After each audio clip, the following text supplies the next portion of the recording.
Hi all.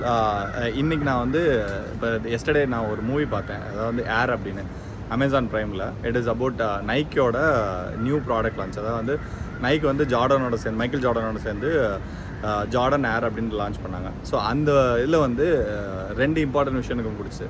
When women makes a decision how they'll think from on the fly அப்படின்றதுக்கு வந்து Michael ஜார்டனோட அம்மாவோட decision வந்து செம்ம நீட்டாக இருக்கும். லாஸ்ட்டில் ஒரே ஒரு டைலாக் தான் சொல்லுவாங்க. அந்த ஒரு டைலாக்ல she would have change the entire branding industry for all the athletes. So அது வந்து ரொம்ப முக்கியமான ஒரு டிசிஷன்.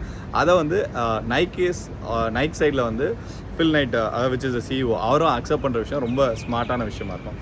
இது ரெண்டும் வந்து எனக்கு ரொம்ப பிடிச்சிருந்துச்சு in terms of branding.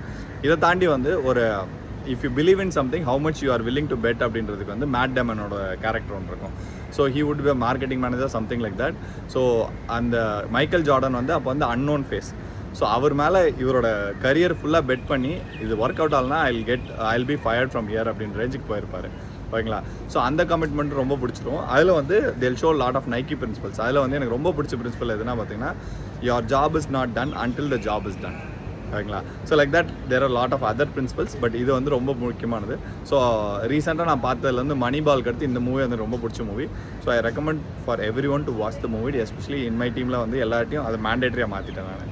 So நீங்களும் உங்களோட தெரிஞ்ச மக்கள் எல்லாருக்கும் சொல்லுங்கள். It is very inspiring, very என்ன சொல்ல awesome movie to watch. Your time would be worth for it.